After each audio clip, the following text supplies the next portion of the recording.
Bonjour à tous, alors aujourd'hui, nouvelle vidéo où on va parler du Venezuela.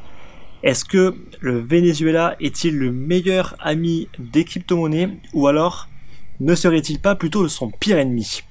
Le Venezuela, rappelez-vous, pour ceux qui ne connaissent pas, c'est vraiment un sujet d'actualité. Ils connaissent ce qu'on appelle une hyperinflation. Ça veut dire que pour beaucoup de raisons politiques, d'accord, leur planche à billets a tellement tourné que leur monnaie c'est devenu du n'importe quoi. On a acheté des baguettes de pain pour plusieurs millions de leur monnaie locale. Les habitants ont perdu quasiment tout ce qu'ils pouvaient avoir parce que leur monnaie a tellement perdu face au dollar que bien évidemment acheter des produits de l'étranger ça coûte vraiment très très cher. Pourquoi? Sans trop rentrer dans les détails, la politique c'est pas vraiment mon ami, mais on va dire que y a eu des grosses sanctions qui ont été mises en place contre le gouvernement, que c'était un pays ultra dépendant du pétrole, qui exportait à 96% en fait de tous ses revenus en exportation, c'était dû au pétrole, et que maintenant, vu qu'ils peuvent carrément plus exporter leur pétrole et le vendre aux autres pays, notamment à cause des sanctions américaines, ils se retrouvent à ne plus avoir d'argent pour pouvoir importer tout le reste. C'était un pays qui était vraiment complètement dépendant du pétrole, et du jour au lendemain, quand on enlève la seule source de revenus, bien on n'a plus d'argent.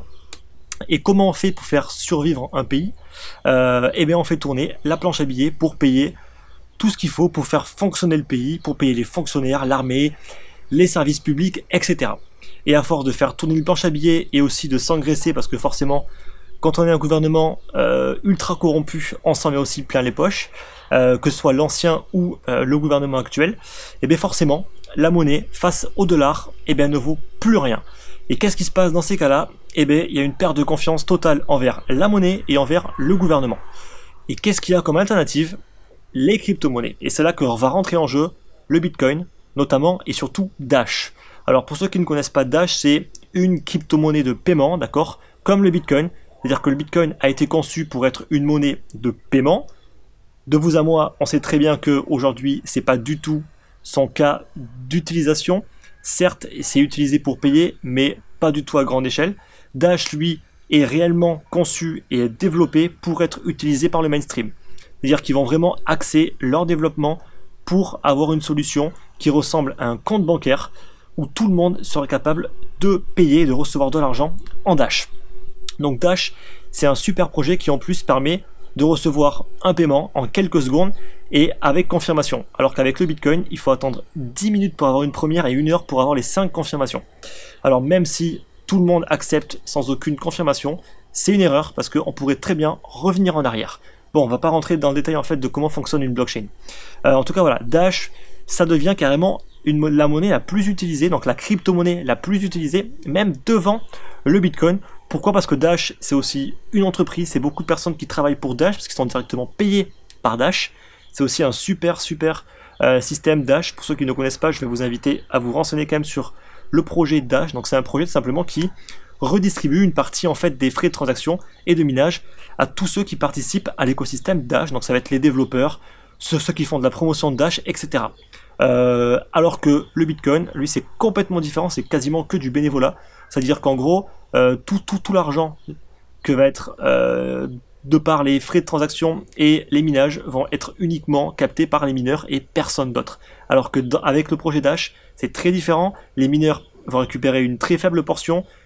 Ensuite, qui va récupérer? Il y aura les masternodes et il y aura les personnes qui travaillent justement pour Dash. Ce sont des personnes qui ont carrément été, j'ai envie de dire, élues. C'est-à-dire qu'en gros, ils ont fait une proposition, elle a été acceptée ou pas par la communauté de Dash et surtout en fait par les masternodes qui ont un pouvoir décisionnel. Voilà, bon, sans rentrer en fait vraiment dans le détail en fait de Dash.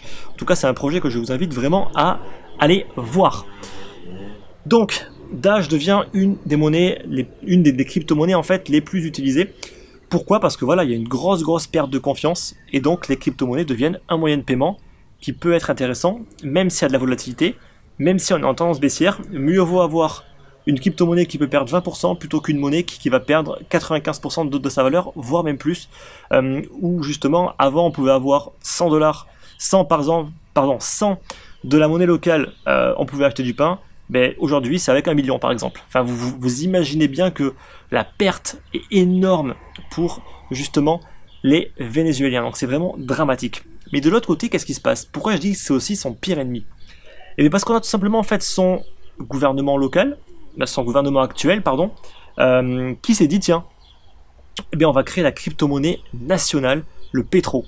Le Petro qui va être une crypto-monnaie indexée sur le pétrole et sur nos réserves de pétrole. Donc le Venezuela, c'est un des pays qui a énormément de réserves de pétrole. Et en gros, ils ont fait une crypto-monnaie en disant, mais un pétro égale un baril de pétrole. Donc un pétro égale environ 60 $. Voilà. Alors pourquoi c'est stupide? Parce que d'une part, en fait, on sait très bien que c'est un gouvernement qui est corrompu. Ils font une ICO qui aurait levé a priori plusieurs milliards de dollars. Ok. Ils n'ont pas trop communiqué sur qui avait investi, comme par hasard. Alors ils ont dit qu'ils avaient fait un KYC et un AML. J'aimerais bien en fait le voir. Je pense que c'était vraiment très light. En fait, quand on sait le gouvernement en place, j'ai envie de dire, ouais, il faut quand même être un tout petit peu... Il faut vraiment pas avoir fait beaucoup de recherches pour investir là-dedans, honnêtement. Sachant qu'en plus, ils ont les États-Unis qui sont complètement contre eux et qui vont tout couper. C'est-à-dire qu'ils veulent que ce gouvernement parte. Et donc, qu'a fait Trump? Bien évidemment, dès qu'il y a eu l'annonce du pétro, Trump a dit, le pétro est illégal pour tous les ressortissants américains. Et donc, ça veut dire qu'aucun Américain ne peut investir, ne même recevoir du pétro, c'est illégal, c'est interdit. Et alors moi, j'ai envie de dire, d'une certaine manière, tant mieux. En fait, tant mieux qu'ils aient créé leur propre crypto-monnaie. Alors, ce que j'ai pas dit, c'est pourquoi est-ce qu'ils l'ont créé. Ben, ils l'ont créé tout simplement, bon, d'une part pour s'enrichir, parce que bien évidemment, ils ont fait une ICO, et qu'ensuite, le but était a priori de pouvoir justement utiliser le pétro comme moyen de paiement, parce que bien évidemment, ils ne peuvent plus utiliser l'US dollar. Et ils voulaient même que ce soit en fait tout simplement la monnaie locale, la monnaie nationale, contrôlée par son gouvernement, bien entendu. Donc ça voudrait dire que s'ils veulent faire tourner la planche à billets, ils pourraient toujours. Pourquoi ne pas juste utiliser par exemple le Bitcoin ou même Dash comme monnaie en fait de paiement? Là, ils pourraient pas en créer. Mais bon, ils pourraient pas non plus faire d'ICO, ils pourraient pas non plus récolter quelques milliards au passage, et en fait, ils n'auraient aucun contrôle dessus. Donc bien sûr, c'est absolument impensable pour eux, mais j'ai envie de dire tant mieux. Parce que imaginons une seule seconde que le gouvernement vénézuélien dise très bien, demain Dash devient la monnaie locale. Tout le monde accepte et va recevoir du Dash, nous on paiera tous les salaires en Dash.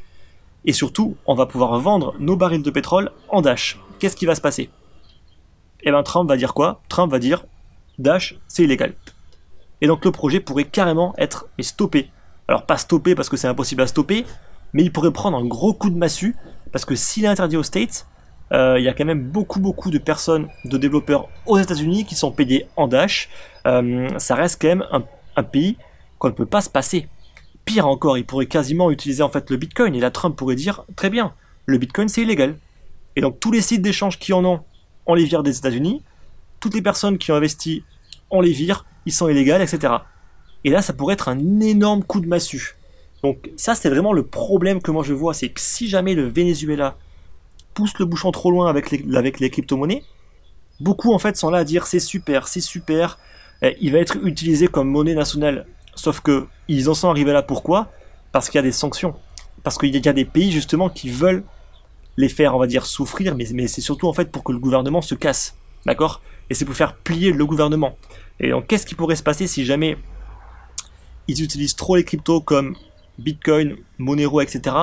Il y aura ce sera tout simplement banni des États-Unis. Tout simplement. Ils vont pas chercher longtemps. Et donc ça, c'est le gros problème que je vois aujourd'hui, c'est que le Venezuela pourrait tout simplement mettre en péril également le Bitcoin, le Dash, etc. s'ils poussent trop loin le bouchon. Alors pour l'instant, ils ont créé leur propre crypto, tant mieux. Que ça reste comme ça. D'accord, ils ont créé leur truc, on s'en fiche. D'accord. Mais voilà, c'est à peu près tout. Donc voilà un petit peu ce que je voulais partager aujourd'hui avec vous. Moi, je trouve que c'est vraiment dramatique ce qu'ils sont en train de faire. C'est pas comme si on avait un pays qui était clean, d'accord, qui faisait ça. Non. On a un pays où on sait qu'il y a de la corruption au plus haut niveau, il y a de la corruption partout, et on sait que les mecs, ils s'en mettent plein les poches. Donc malheureusement, j'ai envie de dire, non, c'est pas si bien que ça fait pas une si bonne pub, parce que justement, aux yeux des autres pays, États-Unis, Europe, etc., ça peut être très mal vu. Donc voilà un petit peu ce que je voulais partager aujourd'hui avec vous. Donc surtout, si vous avez des questions, si vous avez d'autres avis par rapport à ce que je veux dire, écoutez, n'hésitez surtout pas. Pour moi, il y a un bon côté, c'est-à-dire que les commerçants peuvent accepter et avoir une monnaie qui n'est pas contrôlée par un gouvernement dont on n'a plus confiance, et surtout une monnaie en fait qui peut perdre en valeur du jour au lendemain. Non, on a une monnaie qui est quand même beaucoup plus stable que leur monnaie locale. Donc ça c'est vraiment le point très positif. Le point négatif, c'est des abus d'un gouvernement qui justement, on sait que les Américains vont tout faire pour leur mettre des bâtons dans les roues et surtout bannir les crypto-monnaies. Ça, avec Trump, ils peuvent le faire en un claquement de doigts. Et ce serait vraiment très nocif sur le court terme pour le marché qui en a pas du tout besoin. D'accord ? Il n'en a pas du tout besoin. Ça pourrait vraiment mettre un gros coup de massue. Pas sur le long terme, je pense, mais du moins sur le court terme. Voilà. Allez, n'hésitez pas à me dire tout ce que vous pensez par rapport à ça dans les commentaires. Moi, je vous dis bonne semaine, bon week-end et à très bientôt. Merci.